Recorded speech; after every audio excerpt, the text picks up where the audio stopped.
रूस और यूक्रेन के बीच चल रही जंग हर दिन नए मुकाम पे पहुंच रही है। हर दिन वहां तबाही की बड़ी तस्वीर दिख रही है। हालात ऐसे बन चुके हैं कि इस जंग में रूस के खिलाफ अमेरिका के नेतृत्व में कई देश खड़े हो चुके हैं। ये सभी देश ज़ेलेंस्की को नॉनस्टॉप मदद पहुंचा रहे हैं, लेकिन पुतिन भी खामोश नहीं है। उनकी सेना ने नाटो देशों से आ रही हथियारों की एक बहुत बड़ी खेप को तबाह कर दिया है। मतलब ये क्लियर हो चुका है कि अब इस जंग की कमान यूक्रेन की सेना से सीमा से बाहर कहां और कैसे कंट्रोल हो रही है। रिपोर्ट देखिए आप।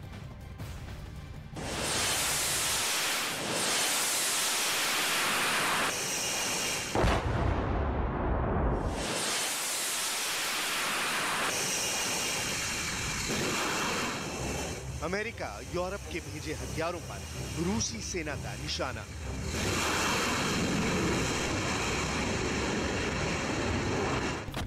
पुतिन आर्मी ने तबाह की ज़ेलेंस्की के हथियारों की बड़ी खेप। यूक्रेन को नेटो की मदद पुतिन को बर्दाश्त नहीं।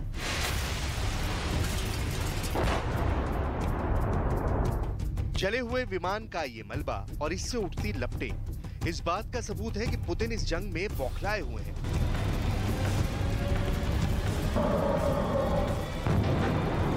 वो यूक्रेन को निस्तनाबूद कर देना चाहते हैं। पुतिन की सेना हर उस मदद पर निशाना लगा रही है जिसे यूक्रेन के लिए भेजा जा रहा है। जगह ओडेसा, यूक्रेन। मकसद यूक्रेन की मदद। अंजाम रूस ने किया तबाह। यूक्रेन के ओडेसा में जैसे ही ये विमान रूस की मिसाइल की जद में आया, रूसी सैनिकों ने फौरन बटन दबा दिया। पल भर में ये विमान जमदोज हो गया।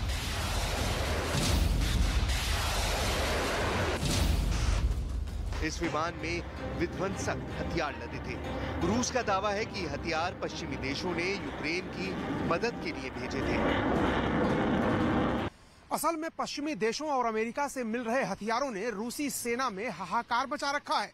चाहे वो जैवलिन मिसाइल हो या फिर स्टिंगर मिसाइल, इससे लग रहे सटीक निशानों से रूस की सेना को भारी नुकसान पहुंच रहा है। यही वजह है कि रूस की सेना अब इन हथियारों को ला रहे विमानों को ही टारगेट कर रही है। इस विमान में लदे हथियार रूसी सेना के खिलाफ जारी जंग में इस्तेमाल करने के लिए कीव पहुंचाया जाना था, लेकिन ये विमान रूस के मजबूत एयर डिफेंस सिस्टम को चकमा नहीं दे पाया। और जैसे ही रडार से इसके दक्षिणी यूक्रेन में ओडेसा के पास उड़ान भरने की जानकारी मिली, रूसी सेना के मिसाइल सिस्टम हरकत में आ गए और पुतिन की सेना ने ताबड़तोड़ मिसाइलें दागकर इसे मार गिराया। इस हमले के फौरन बाद रूस के रक्षा मंत्रालय ने बगैर देर किए बयान जारी कर हथियारों से लदे विमान को मार गिराने की पुष्टि कर दी। रूस के रक्षा मंत्रालय के मुताबिक उसके मिसाइल हमले में यूक्रेन का एक सैन्य ठिकाना तबाह हो गया, जिसमें पश्चिमी देशों से आए हथियार भारी मात्रा में रखे हुए थे। यही नहीं, यूक्रेन में एक और हथियार डिपो जो कीव के पास है, उसको भी बर्बाद कर देने का दावा रूस के रक्षा मंत्रालय ने किया है। यूक्रेन के कई शहरों में भीषण जंग चल रही है। रूस ने यूक्रेन की मदद के लिए जा रहे हथियारों से लदे विमान को ध्वस्त कर दिया, तो यूक्रेन का भी रूसी सेना को किए गए बड़े नुकसान का दावा है। रूस का दावा है कि उसने 139 यूक्रेनी लड़ाकू विमान मार गिराए हैं, तो यूक्रेन का दावा है कि उसने 166 रूसी लड़ाकू विमान गिराए। रूस का दावा है कि उसने 2326 यूक्रेनी टैंक तबाह किए हैं, तो यूक्रेन ने दावा किया कि उसके सैनिकों ने 790 रूसी टैंक तबाह किए हैं। युद्ध में रूस ने 483 यूक्रेनी ड्रोन गिराए, तो यूक्रेन ने रूस के 155 ड्रोन गिराए हैं। रूस ने 250 एंटी एयरक्राफ्ट सिस्टम ध्वस्त किए हैं, तो यूक्रेन ने अब तक 66 एंटी एयरक्राफ्ट सिस्टम ध्वस्त किए हैं। पुतिन की सेना ने ज़ेलेंस्की के 254 मल्टी रॉकेट लॉन्चर तबाह किए हैं। वहीं ज़ेलेंस्की की सेना ने 123 मल्टी रॉकेट लॉन्चर तबाह किए हैं। रूस ने यूक्रेन के 2184 सैन्य वाहन तबाह किए हैं, तो यूक्रेन ने रूस के 2041 सैन्य वाहन तबाह किए हैं।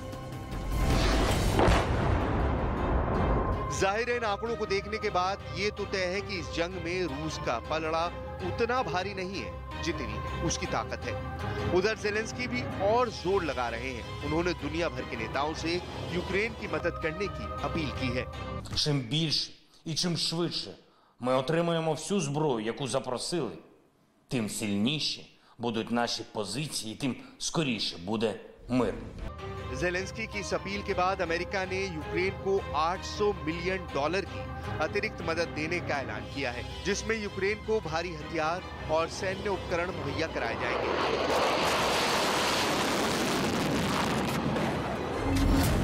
जिसमें 11 Mi-17 helicopter, 300 switch blade drone, 18 howitzer तोप, 200 M113 सैन्य वाहन, 10 counter battery radar, 500 javelin missile और 30,000 हेलमेट और बॉडी आर्म सूट देने वाला है।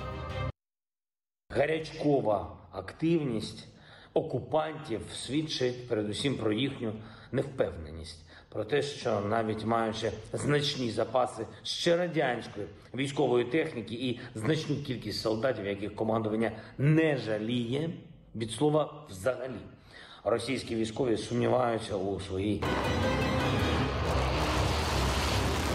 अमेरिका ने यूक्रेन को मदद देने का ऐलान किया है तो ब्रिटेन भी उसकी मदद के लिए बेताब है। पिछले दिनों यूक्रेनी सेना को मैस्टिफ आर्म्ड व्हीकल दिए जाने की घोषणा भी ब्रिटेन ने की थी। इस एक व्हीकल का वजन 23 टन है। इसमें 8 सैनिक और 2 चालक आ सकते हैं। इस मदद से यूक्रेनी सैनिक रूसी सैनिकों के खिलाफ आक्रामक तरीके से लड़ सकेंगे। इसके अलावा ब्रिटेन यूक्रेन को Star Trek anti aircraft missile, 800 anti tank missile, helmet और नाइट विजन गॉगल्स भी यूक्रेन भेजने का ऐलान कर चुका है। І всі, хто довгі роки стояв в черзі, увесь наш народ, який заслуговує на життя в сучасному середовищі, щоб реалізувати цей проект, ми вже залучаємо провідних архітекторів, увесь потенціал нашої держави та міжнародну підтримку. Додамо участь компаній, держав-партнерів, міжнародних донорів. Абсолютно немає сумнівів. उधर यूरोपियन यूनियन ने भी यूक्रेन को युद्ध में जल्द से जल्द हथियार मुहैया कराने का भरोसा जताया है। जाहिर है ये युद्ध अभी लंबा खिंचने वाला है, अभी और महातबाही होने वाली है।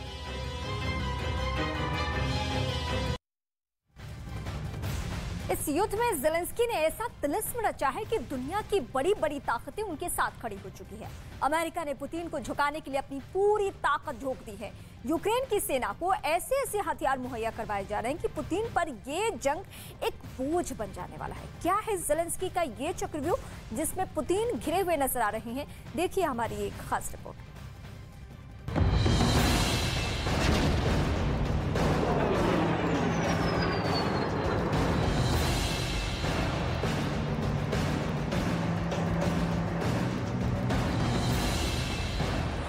पुतिन की आर्मी पर इतने बम चलेंगे कि सब धुआं धुआं हो जाएंगे।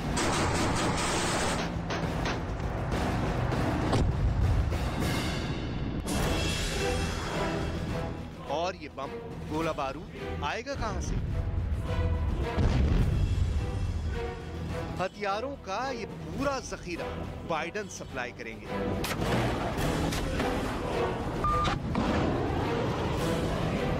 यानी कंधा होगा जेलेंस्की का, निशाने पर होंगे पुतिन और बंदूक होगी बाइडेन की।